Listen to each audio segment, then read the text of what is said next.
In 2022, financial fraud cost American consumers $8.8 billion, a 30% increase over 2021. Almost 500,000 incidents were credit card fraud. Do suggest you taking advantage of our free Total Protection Plan, which safeguards your credit rating against theft and fraud. Yes, please. If it's free, absolutely. I'm going to need your full name, date of birth, and social security number, please. Sure, understood. Here it comes. Online payments have become the norm, and every business processing credit card data risks security breach and data theft. Among those businesses are online travel agencies. They process tons of credit card payments every day and must do it securely and correctly. And the proven way to minimize the risk of data breaches is by complying with the Payment Card Industry Data Security Standard, or PCI DSS. Let's go through all the things you need to know to protect your travel agency's cardholder data, getting PCI DSS compliance as a travel agency.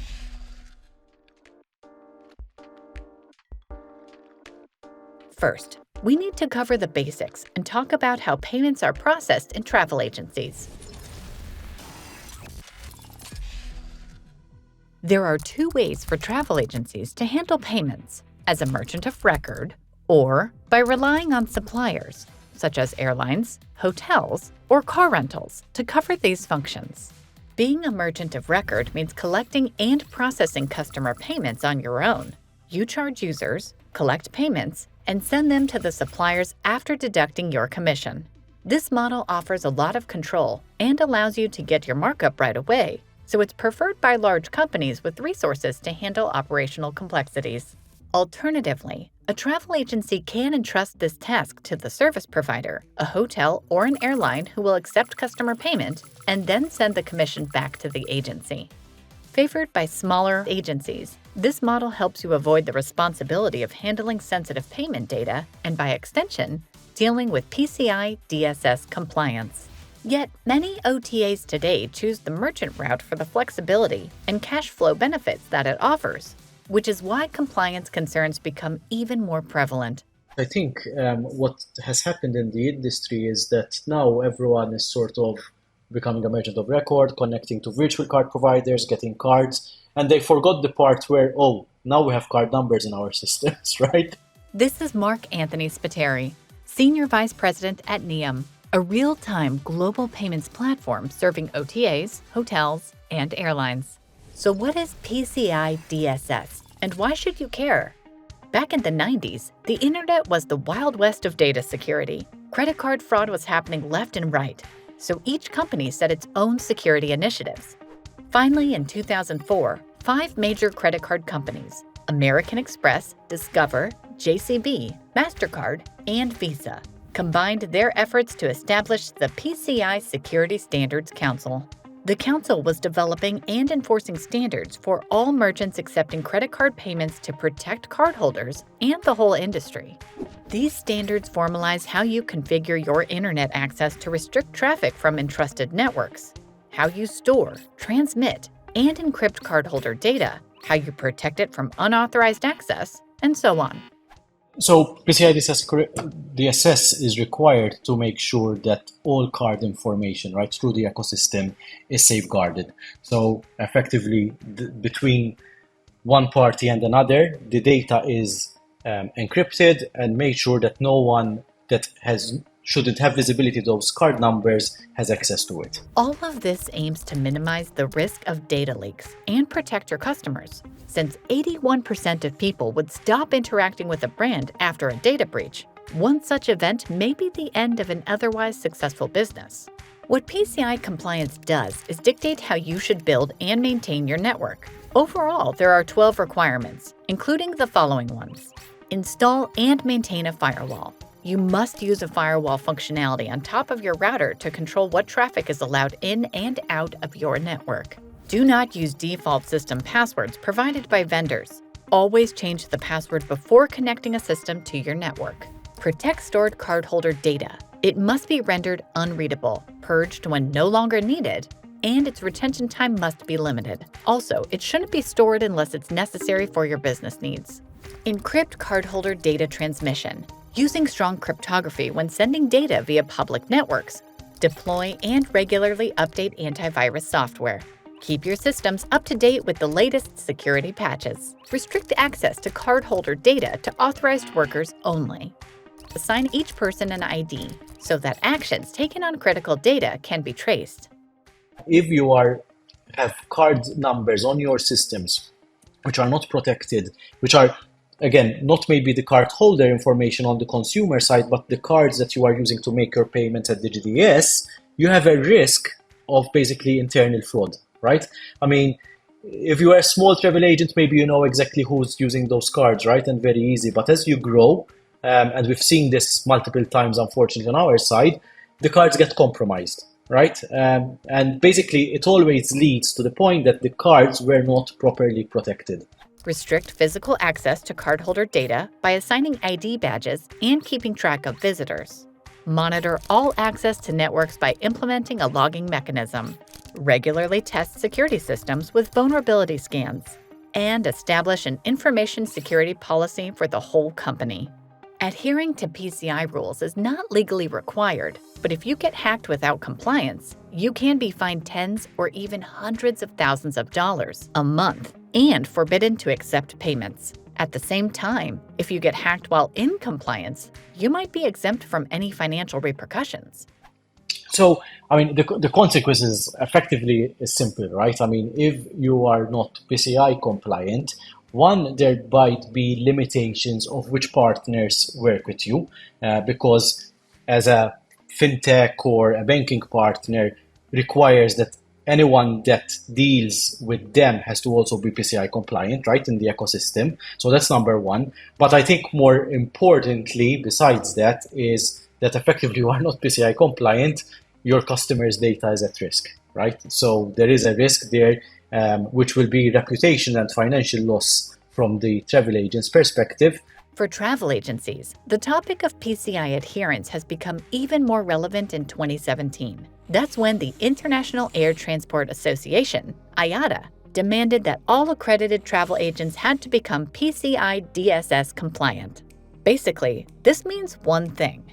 If you're selling airline tickets, you must comply with PCI. If you are basically dealing with cardholder data, basically by default you need to be worrying about PCI. I think there's a misconception that, for instance, even someone with a physical shop, right, does not need to think about it. But the reality is, yes, you need to think about it if you're touching a cardholder information.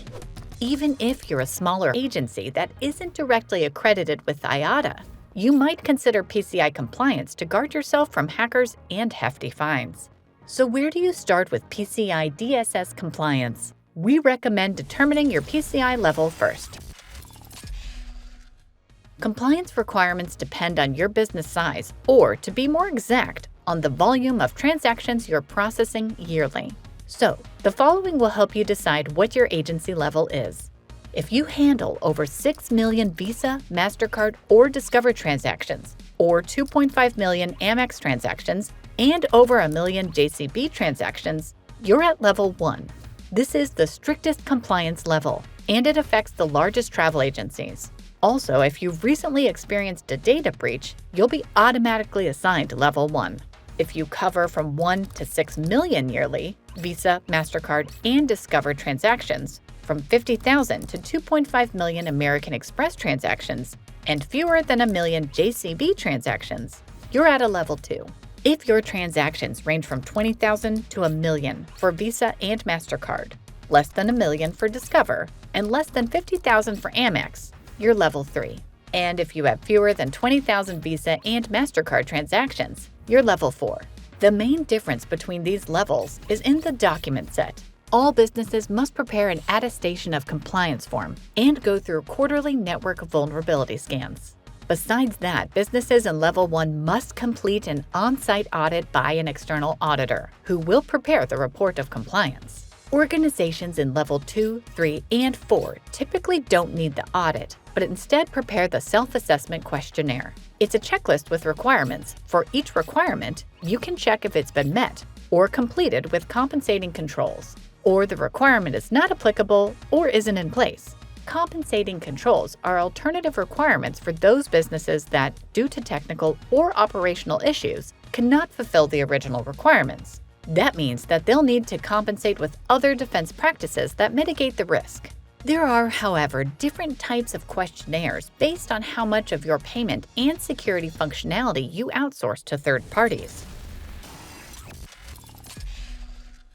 There are 8 types of questionnaires, but for e-commerce channels, only types A through EP, and D apply. Type A are card-not-present merchants that fully outsource all cardholder data functions to PCI-compliant vendors. Not being merchants of record, they don't store, process, or transmit any cardholder data themselves. So when payment happens, a user is typically redirected to a page hosted by a third-party provider. Type A through EP are e-commerce businesses that outsource all payment processing to PCI-compliant parties, with the exception of the payment acceptance page. This is a common scenario when customers type in their card details on your website. This data is forwarded to a travel supplier, who processes the transaction and sends customers payment confirmation.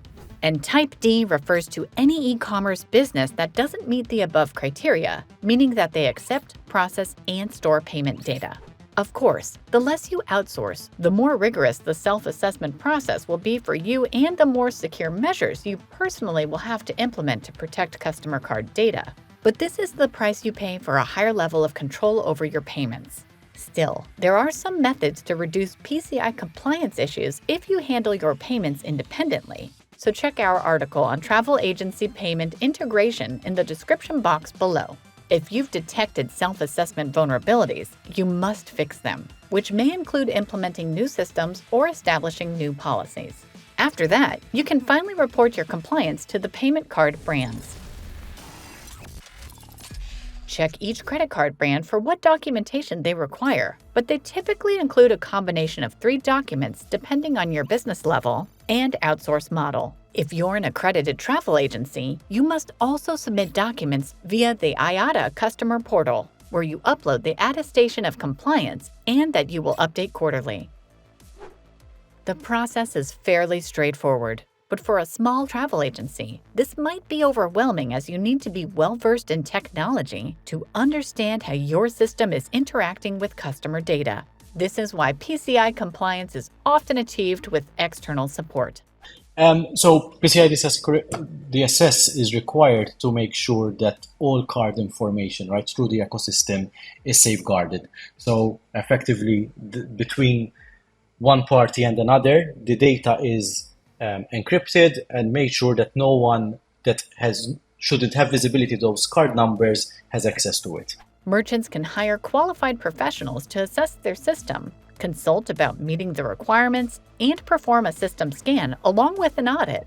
PCI also provides a lot of resources for learning about technology and best practices to become familiar with data security.